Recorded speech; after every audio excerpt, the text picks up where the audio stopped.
করছেন।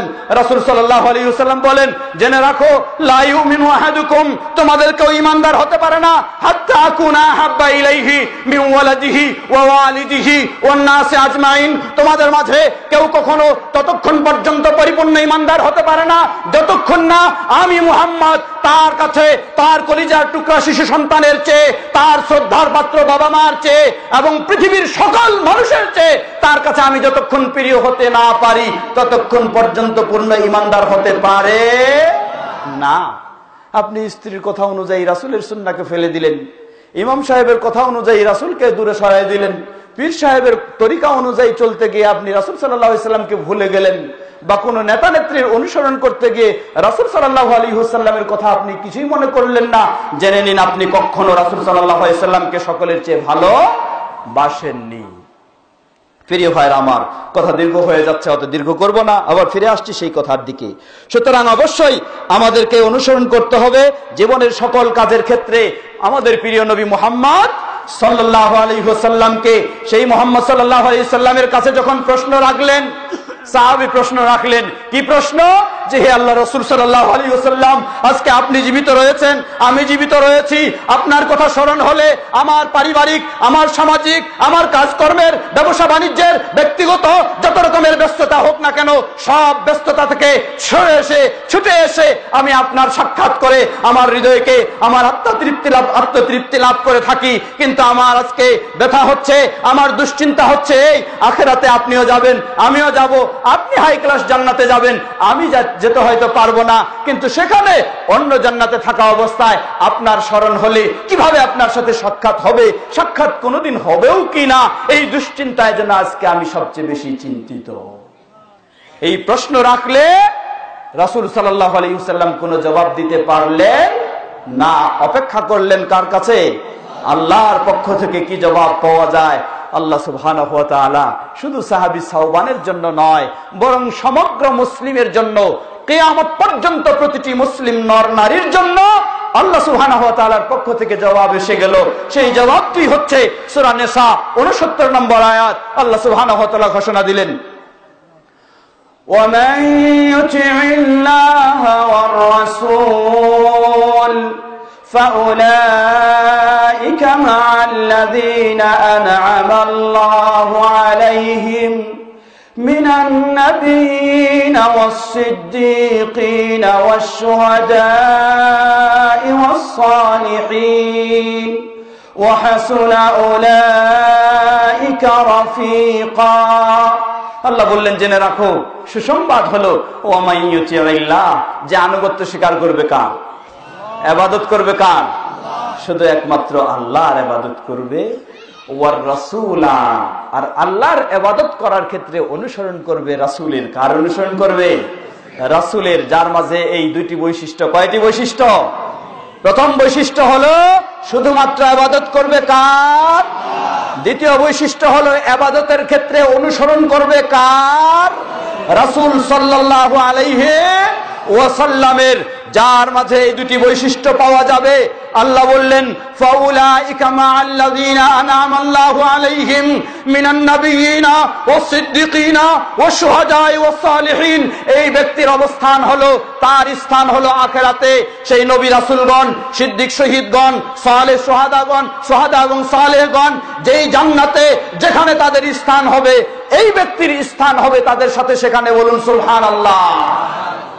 প্রিয় ভাইরা আমার, সুতরাং মুখে মুখে শুধু দাবি যদি করি আর আল্লাহর যদি আনুগত্য না করি, আল্লাহর যদি দ্বীনের, আল্লাহর তাওহীদের উপর যদি প্রতিষ্ঠিত থাকতে না পারি, রাসূল সাল্লাল্লাহু আলাইহি ওয়াসাল্লামের যদি পূর্ণ অনুসরণ না করি, রাসূল সাল্লাল্লাহু আলাইহি ওয়াসাল্লামের সুন্নাহর উপরে যদি প্রতিষ্ঠিত থাকতে না পারি, তাহলে এই মৌখিক দাবির মাধ্যমে রাসূলের সাথে স্থান তো দূরের কথা, জান্নাত পাওয়াটিও সহজ নয়।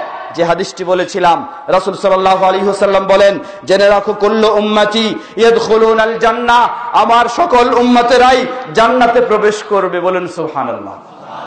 বিরাট একটা সুসংবাদ, তাই না? উম্মত হলেই জান্নাতে, তাই কি? আবার কি বললেন রাসূল সাল্লাল্লাহু আলাইহি ওয়াসাল্লাম? বলে দিলেন, ইল্লা মান আবা, তবে ওই ব্যক্তি ব্যতীত যে অস্বীকৃতি জ্ঞাপন করেছে। অস্বীকৃতি জ্ঞাপন কি? জিজ্ঞাসা করলেন, কিলা ওয়া মাইয়াবা ইয়া রাসূলুল্লাহ সাল্লাল্লাহু আলাইহি ওয়াসাল্লাম, কারা আবার অস্বীকৃতি জ্ঞাপন করেছে? রাসূল সাল্লাল্লাহু আলাইহি ওয়াসাল্লাম বললেন, মান আতাআনি, যে আমার অনুসরণ করে। সালাত আদায় করার সময়ও কার মতো সালাত আদায় করে? রাসূল সাল্লাল্লাহু আলাইহি ওয়াসাল্লামের মতো সালাত আদায় করে। রাসূল সাল্লাল্লাহু আলাইহি ওয়াসাল্লাম নির্দেশ দিয়েছেন, সহিহুল বুখারী 631 নম্বর হাদিস, সাল্লু কামা রাআইতুমুনি উসাল্লি, তোমরা ঠিক সেভাবেই সালাত আদায় করো যেভাবে আমাকে সালাত আদায় করতে দেখেছো। আজকে সহিহুল বুখারী, সহিহ মুসলিম, আবু দাউদ, তিরমিজি, নাসাই, ইবনে মাজাহ ইত্যাদি আরো অসংখ্য হাদিস গ্রন্থের নির্ভরযোগ্য সহিহ হাদিসের আলোকে কোন ব্যক্তি যদি সালাত আদায় করতে শুরু করে, আমাদের অনেক ইমাম সাহেবগণ, অনেক আলেমগণ তারা বাধা দিয়ে বসেন যে এইভাবে সালাত আদায় করা আমাদের মাযহাবে নাই, তাই করা যাবে না। কি বলেন, ঠিক কিনা? এই বাধা যদি হয় তাহলে এই বাধাটা সঠিক না ভুল? জোরে বলেন, সঠিক না ভুল?